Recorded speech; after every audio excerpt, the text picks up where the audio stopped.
কৃষ্ণবেণী পর্ব 5। লিয়া যখন তৃষ্ণাকে নিয়ে ড্রয়িং রুমে আসলো, তখন আবার তৃষ্ণা দেখতে পেল জায়ান সেই মেয়েটার সাথে বসে আছে গা ঘেঁষে। তৃষ্ণার আগে মুখ ফিরিয়ে নিতেই দেখতে পেল ওর পাশে জায়ান দাঁড়িয়ে আছে। ওর হাতে ছোট একটা পাস ছিল, চমকে সেটা হাত থেকে ফেলে দেয়। ও চক্ষুদার বন্ধ করে নেয়। আল্লাহ, আমি এক মানুষ দুই জায়গায় দেখছি কি করে? বন্ধ চোখের পাতা কুচকে ভাবলো তৃষ্ণা। অতঃপর ভুল দেখেছে ভেবে পিটপিট নজরে তাকালো। ভুল দেখছে এমন একটা ভাব করে আবার সোফার দিকে দৃষ্টি ফেললো। দেখানোর কাজ করে নাকি? মুখটা ভোতা করে বসে দিল। গ্রামে পৌঁছাতেই পাড়া প্রতিবেশী সবাই ওদের দেখতে চলে আসলো। এত ধনী পরিবারের বিয়ে দিয়েছে মেয়ে, মেয়ের জামাইকে নিয়ে আড়াই হা করে তাকিয়ে আছে। তৃষ্ণা গাড়ি থেকে নেমে কাচুমাচু মুখে দাঁড়িয়ে আছে। সবাই এমন ভাবে ওর দিকে তাকিয়ে আছে যেন ও এখন নিজের গ্রামের মহারানী। সবাই প্রজা ওকে আমন্ত্রণ জানাতে দাঁড়িয়ে আছে। ও নিজের পরিবারের মানুষ ও আপনাদের খুঁজছে, কিন্তু ওর চোখে শুধু যারা ওকে অপছন্দ করতো তাদের দেখা যাচ্ছে।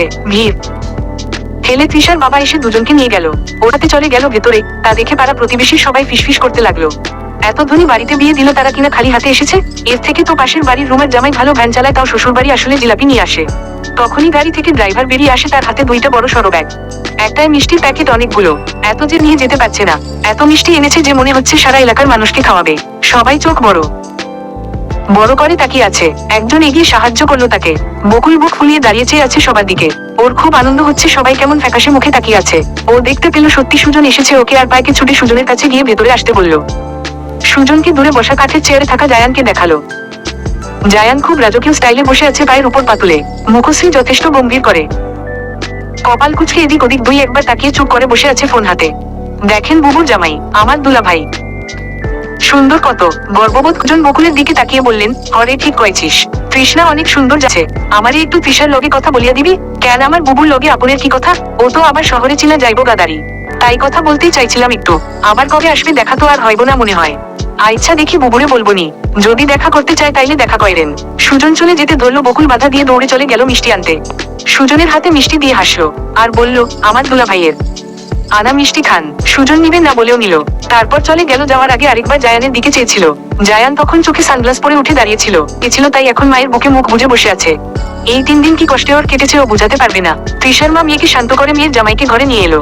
জায়ানকে রুমে বসিয়ে পিঠা এনে দিল তৃষার হাতে। তৃষ্ণা পিঠা হাতে আসলো, কুচকে তাকিয়ে আছে পিঠার দিকে।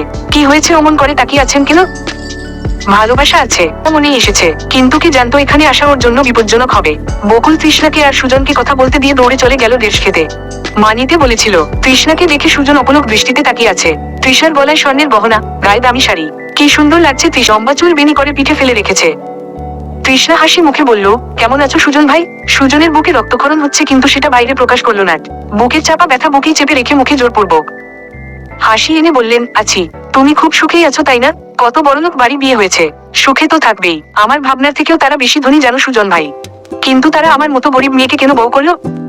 তোমার সৌন্দর্যের সামনে ধনীর দুলালি মেয়েরাও হার মানবে। তোমার রূপ তোমাকে রানী করলো তৃষ্ণা। সুজন ভাই, তোমার কথা কেমন জানি লাগছে। আগে তো আমার এত প্রশংসা করনি কখনো, ও কি এখন আর প্রশংসা করা যাবে না? সেটা কখন বললাম? আগে তো কখনো আমাকে সুন্দর বলনি, তাই বললাম। আমি তাহলে আসি, ভালো থেকো। বলেই তৃষ্ণা চলে যাবার জন্য পেছনে ঘুরতে যাবে। তখনই সুজন তৃষার হাত ধরে ফেলে ফট করে। তৃষ্ণা চমকে সুজনের দিকে তাকায়। সুজনের চোখ ছল ছল করছে, অসহায় মুখ করে ওর দিকে তাকিয়ে আছে। তৃষ্ণা সুজনের এমন ব্যবহার দেখে হতভম্ব, চোখ কপালে তুলে হাতের দিকে তাকিয়ে আছে। কি করছো সুজন ভাই? হাত ছাড়ো। সুজন হাত ছাড়লো না, উল্টো শক্ত করে ধরে বলল, তোমারে ছাড়া আমি খুব কষ্টে আছি তৃষ্ণা। তোমার বিয়ে হয়েছে থেকে আমি এক রাতও ঘুমাতে পারি নাই।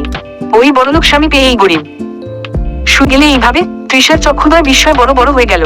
কি বলছে এসব সুজন ভাই? কেন বলছে? পাগল হলো নাকি? তুমি কি বলছো এসব? আমি তোরে খুব ভালোবাসি রে তৃষ্ণা, তুইও তো আমারে ভালোবাসতি। তাইলে কেন বড়লোক বাড়ি পেয়ে আমারে ভুলে গেলি? সুজন ভাই, তোমার মাথা খারাপ হয়ে বলছো তুমি আমায় ভালোবাসতে? কই, আগে তো কখনো বলনি। আর আমি তোমারে ভালোবাসি কবে বলেছি? কেন এইসব উল্টাপাল্টা কথা বলছো?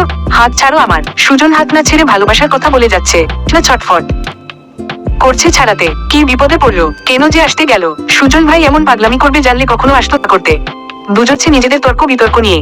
তখন সেখানে আগমন ঘটে জায়ানের। জায়ান একটানে সুজনের থেকে তৃষার হাত ছাড়িয়ে নেয়। তৃষার কাঁধে এক হাত রেখে টেনে নিজের সাথে জড়িয়ে সুজনের দিকে তাকায় রাগী চোখে। সুজন জায়ানের রাগী দৃষ্টি দেখে ভয়ে চুপসে গেছে। তৃষ্ণা কিছু বলতে যাবে তার আগেই জায়ান সুজনের হাত ধরে টেনে ধাক্কা মেরে পুকুরে ফেলে দেয়। হতভম্ব তৃষ্ণা একবার জায়ানও একবার সুজনের দিকে তাকায় বোকা চোখে। অতঃপর ভয়াত স্বরে বলে ওঠে, এটা কি করলেন? সুজন ভাই তো সাঁতার জানে না, তিনি পানিকে ভয় পায়, তাড়াতাড়ি তাকে উঠানোর ব্যবস্থা করতে হবে, না হলে তো মারা যাবে।